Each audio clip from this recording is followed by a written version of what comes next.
Thanks for coming, and incredible gratitude to Buckeye Nation to supply that energy in that stadium. That's as good as I've ever heard. Someone told me it was 110,000 people, and I asked, Gene, put some more seats in there, man. Because that was an exciting win. That's my wife. I'll get right back to him at the press conference. All right, bye. She said, bring a gallon of milk home on the way home. I'll take questions. Over here to the left, Ari. Urban, you guys had chances to tie it in the fourth and in overtime in critical situations. You have 4th and 1, and you decided to go for it. Didn't even look like you hesitated both times. I know that you guys like to go out on 4th down and 1, but in two situations like that, did you hesitate? And can you take me through your thought process with both of them? I don't remember the first one. I lost my brain cells. It was on the drive where Durbin missed the chip shot at the end of it, but it was earlier on. Yeah. The last one, it was not very far, and my AD at Florida actually used to always tell me, he said, if you can't get that far, you're not a championship team. And we used to talk about that all the time, and I agree with him. And so that actually crossed my mind. If you can't get that, we're not a championship team anyway. So, and I know it's a very good defense, a rugged defense, but I got players like JT Barrett. So. And the other question I have is, all the games that you are able to play or might play have been played now, and we've asked you about the playoff and this team's positioning now, having won this game today. If you guys don't go to the Big Ten championship, is this a playoff team, and do you have anything to say about it? I don't know. I don't know. I'm just. I think we're one of the top teams in the country, but once again, I don't really know that. We go week to week, and I love my players. Over here to the right, Austin. Bill, you're next. Urban, a couple part question here on before that 4th down when Curtis Samuel's getting strung out, going to the right there. Do you guys call that a busted play? What would you call what was happening there? I'll be honest, I don't remember. I think he came back. I can't remember what the play was. Just a T-swing, if I remember right, but I don't. Yeah, I mean, it was not designed for a great athlete to run around that way. That's called recruiting. You just remember now the whirling dervish after that. I mean, do you have any memory of what's going through your mind as that play actually unfolded the way that it did? Oh yeah, I was worried that we're going to be knocked out of field goal range and lose the game, and but then things happened. He's one of the best players I've ever been around, and it's good to see the ball in his hand near the end of a game. Over here to the left, Bill.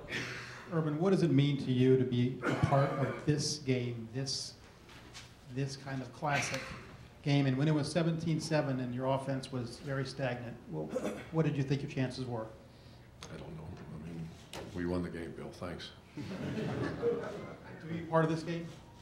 It's awesome. I've said that many, many, many times. Very humbled to be a part of it, and you can't ask for better efforts for both. They have great players. We have great players. They're a very well-coached team. So are we, and it's good for the country to see the Big Ten in action like that. Over here to the right, Tim. Urban, what did come right with the offense at the end there? I mean, was it just guys making plays or anything else? Yeah, JT didn't start out very good. We had some misfires, and we weren't playing very well. The first drive was great. I think we hit a field goal or something, and we weren't. We had some protection issues, and the pass game's a constant. It's either protection issues or misfiring, and I thought the receivers played decent. I know Paris had a drop, but they keep swinging. It's a very, very good defense we faced. Over. Yeah, another quickie. Did you talk to Durbin after the second miss? Did you have any words with him at all, or? No, I just hit him on the rear end and said, hey, I didn't really say much to him. But I got to ask one more housekeeping thing. Did you call the fake punt, or was that? Yeah, I called it. You did call. Far left over here, Rob. I was going to ask you about the fake punt, Herb. What was your thinking during that? On the last play, we ran a stretch to the left. It's 29 lead is the call, and Curtis scored. Any more questions about the fake punt? It was we motioned the tight end across, 2 backs in the backfield. We expected them to be bare defense and pressure, and left tackle Jamarco did a nice job sealing it. Tailback led Mike Weber, and Curtis scored, and we won. You look more animated than normal. How's your health? I mean, you looked, you were bent over, you walked down toward the, is that just part of this game, or how are you feeling? Curtis, 29 leads been good to y'all, though, right? what's that? 29 leads been good to y'all this year, right? I mean, or 29 leads, averaging. Oklahoma. My pregnant daughter here. All right, what was that? 29 Curtis leads, scored. good, Curtis yeah. went to the left and Yeah, scored. but I mean, it's been good to y'all this year, right? I mean, Yeah, for the most part. He scored. Okay, over here, Dave. Urban, I'm curious on the double overtime JT sneak. Did your heart stop as you waited for that ball to be It wasn't spotted? a sneak, yeah. Yeah, And but the the play. official, that stopped the heart for a second. When the official said they're buzzing me for the spot. And I thought, oh my goodness. In real time, do you think he had it when he first saw it? Yeah. I was standing right there, so I thought he had it. All right, these are going to be the last two. Over to the left, Teddy and then Doug. I was also going to ask about the 4th and 1, but I won't. Right after the game, I believe you were down on the turf. Somebody help you up, and then somebody carry you off, or you walk off, or what all happened? I don't know. Curtis scored going to the left. Do you remember anything from after the game? Yeah, Curtis scored. I remember that Neil Diamond song. That was great. And final questions for Coach Doug. to the Weird left. life, man. Last Urban. question, Coach. Urban, this legitimately is one of the great games in the history of this rivalry in 113 years. So, I mean, people do want to hear about sort of how it transpired during the game. The things you did you feel like, hey, maybe they're playing a little better than us. We need a spark. We need to push it. What was that feeling like as you're trying to get your team going? Well, that's why you run a fake punt. That's why we were trying to get the ball downfield, and we just weren't hitting them. Yeah, we were trying. We needed sparks. You're right. But then our defense kept hanging in there. They provided sparks, and then the offense kind of took over in the fourth quarter and the second overtime. So it's a game. It is, and I'm not being disrespectful. That is one of the classic games at this rivalry. That will forever be, because I know this rivalry as well as anybody.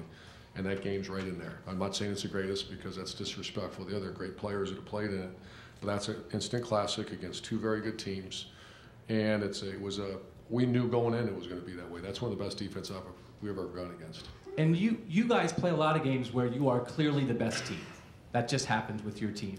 In a game like this, it felt like for a while that Michigan was going to win this game. When you're in a spot like that with your guys and you find a way, what is that like after a game like that? What does that tell you about this team, about those players? It kind of happened at Wisconsin, too. We were down by 10 and came back, and I just love these players. It's young, and that's an old team we play. It's 17 senior starters or something. We have one.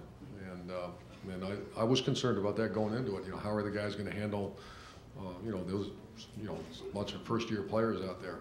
But they're veterans now, and they did something that Pat Elflein just got his 5th pair of gold pants. Special time. Thank you. Coach, thank you.